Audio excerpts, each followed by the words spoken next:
como puede decirse allí y observarse en distinto momento o grado de actividad. En la siguiente proyección podemos ver en la parte alta lo correspondiente a el tipo de epitelio cilíndrico, en donde observamos el epitelio cilíndrico simple y dentro del mismo se ven dos tipos diferentes de células. En primer lugar, vemos unas células azuladas con núcleos voluminosos de forma elevadas, altas, que predominan sobre la longitud y sobre la profundidad que intuimos y con ciertos grados de diferenciación en el polo apical, vale decir el que está en relación con la luz del órgano. Esas células son las células cilíndricas. El segundo tipo de células que observamos en la parte alta de la proyección son dos células con una tinción de color rojizo, teñidas de carmín, y ellas son las células en forma de copa o caliciforme que, debido a que el epitelio es cilíndrico, cuyas células son altas y que no están adaptadas para la secreción básicamente o fundamentalmente la absorción, van a estar funcionalmente proporcionada la lubricación de este epitelio por estas células caliciformes. Observen abajo, tenemos el epitelio cilíndrico simple que está sostenido, como ya hemos dicho, en este tipo de vaginaciones que corresponden a las superficie absortiva del intestino, en donde vemos en contacto con la luz del órgano la membrana de revestimiento, en donde observamos células altas que presentan diferenciaciones en el polo apical, que son los cilios, y que corresponden a un epitelio cilíndrico simple ciliado. Fíjense el concepto de epitelio pseudoestratificado, que aquí lo podemos observar en dos sitios diferentes. En la parte alta corresponde al epitelio pseudoestratificado del epidídimo y en la parte baja parecería más bien correspondiente a un epitelio pseudoestratificado del aparato respiratorio. Observen ustedes que el epitelio es la porción intermedia que vemos entre unas células con unas colitas y vemos por abajo como unas células más aplanadas. El epitelio constituido por células cilíndricas, vale decir altas, que presentan núcleos que habitualmente están en la parte media, pero ven algunos núcleos desplazados hacia la base, eso es la característica de un epitelio pseudoestratificado. Es aquel epitelio que, aunque tiene la apariencia de estar formado por dos o más capas de células, en realidad en este caso están conformados por una sola capa de células, pues todas ellas están apoyadas sobre la membrana basal, que es la estructura que separa el epitelio del tejido conectivo subyacente. Lo que sí puede verse en la proyección del epitelio pseudoestratificado del epidídimo es la modificación del polo apical de la célula, que tiene la apariencia de ser ciliado, como se observa luego en el microscopio electrónico de transmisión, porque presenta pequeñas microvellosidades, en realidad son diferentes a la cilia. Fíjense abajo, tienen el epitelio pseudoestratificado ciliado, en donde, de nuevo, se observa un epitelio que da la impresión de estar configurado por varias capas de células. Pero esa impresión la otorgan los núcleos ubicados a diferentes estructuras, pero todas las células descansan en la membrana basal. Pero los núcleos no están a la misma altura.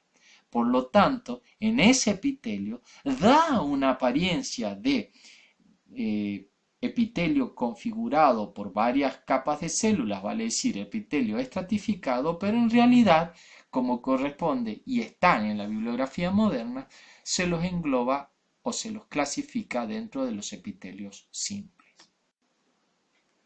La función del epitelio glandular, la secreción, se realiza a través de las células glandulares, que a menudo se agrupan en la profundidad del epitelio de revestimiento. Una glándula puede ser o estar constituida por una sola célula o un grupo de células que secretan sustancias dentro de conductos, tubos, hacia la superficie o hacia la sangre.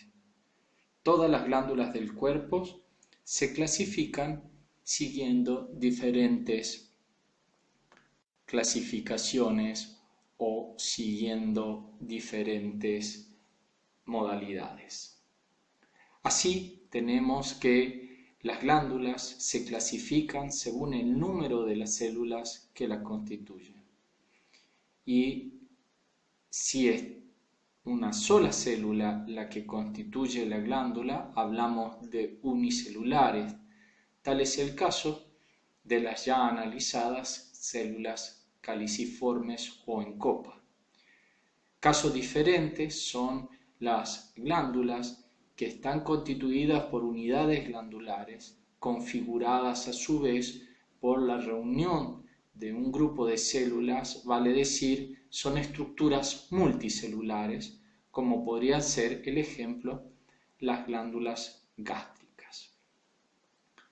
Teniendo en cuenta las características de la secreción de las glándulas, estas se clasifican en mucosas cuando el producto de su secreción es más bien un líquido semejante al moco y es pegajoso y filante.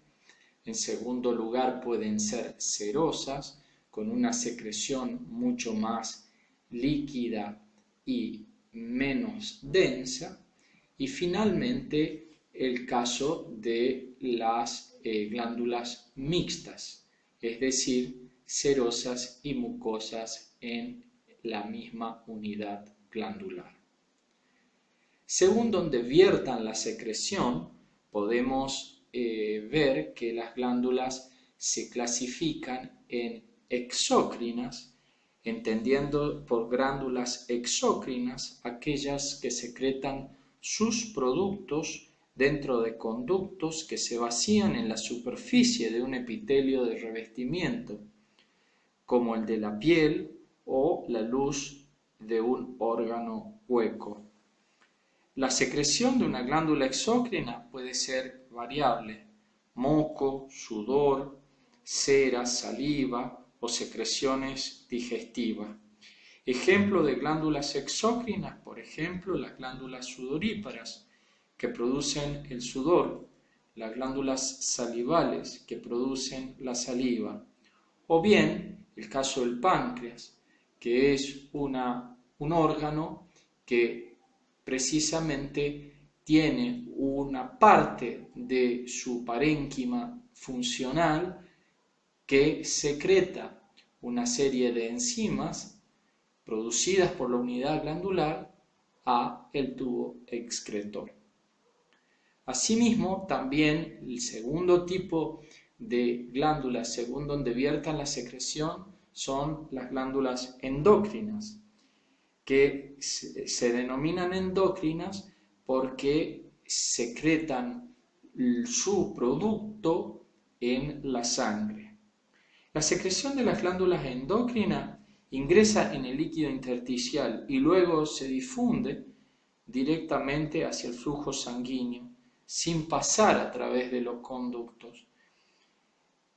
Vale decir que la glándula endocrina no tiene conducto, ha perdido el conducto, se ha eliminado ese conducto desde el punto de vista embriológico, habiéndose producido inicialmente como una invaginación de ese epitelio de revestimiento, pero ese conducto que era lo que lo mantenía en contacto con el epitelio de revestimiento desaparece y queda la unidad glandular en el interior del tejido y se ve obligada a vertir su producto en el líquido intersticial.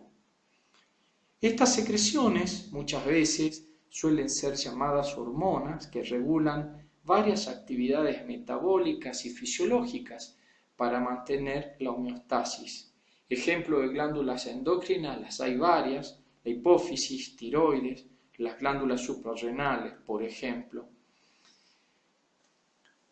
Y finalmente tenemos en tercer lugar las glándulas mixtas o anfícrinas, en donde tenemos un sector del parénquima que se desempeña como una glándula exócrina y otro sector indistinto, indiferenciado dentro de la misma unidad del órgano como glándula endocrina.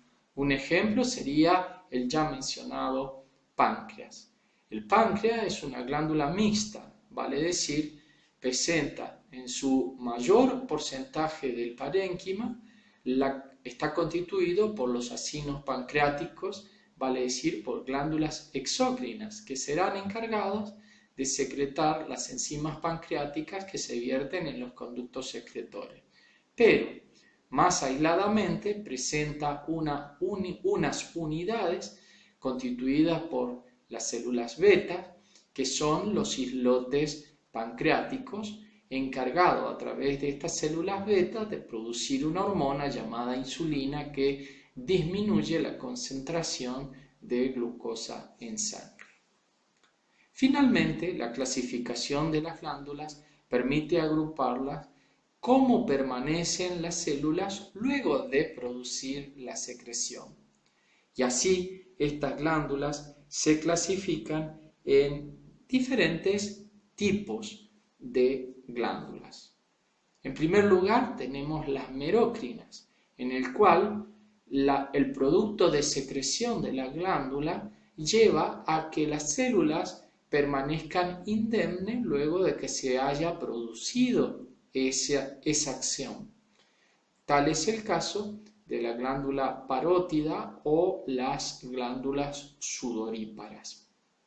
En segundo lugar, hablamos de las glándulas holócrinas, en el cual para que se produzca este producto de secreción es necesaria la destrucción celular total y que se elimina, salvo una pequeña porción germinal que permanece para reconstituir las células, se elimina el resto con la secreción.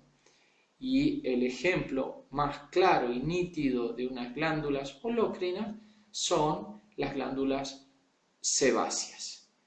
En tercer lugar, según cómo permanezcan las células luego de la secreción, están las glándulas apócrinas, en las cuales una vez que se produce la secreción, la destrucción de la célula es solo parcial. Vale decir que para que se libere la secreción de esa unidad glandular, las células se destruyen en su extremo apical. Por ejemplo, es el caso de las glándulas que configuran la mama. Las glándulas multicelulares se categorizan de acuerdo con dos criterios. Primero, si sus conductos son ramificados o no ramificados. Y segundo, la forma de la porción secretora de la glándula. Si el conducto glandular no se ramifica, es una glándula simple, como ustedes pueden ver cualquiera de las que se ofrecen en la proyección. Si el conducto está ramificado,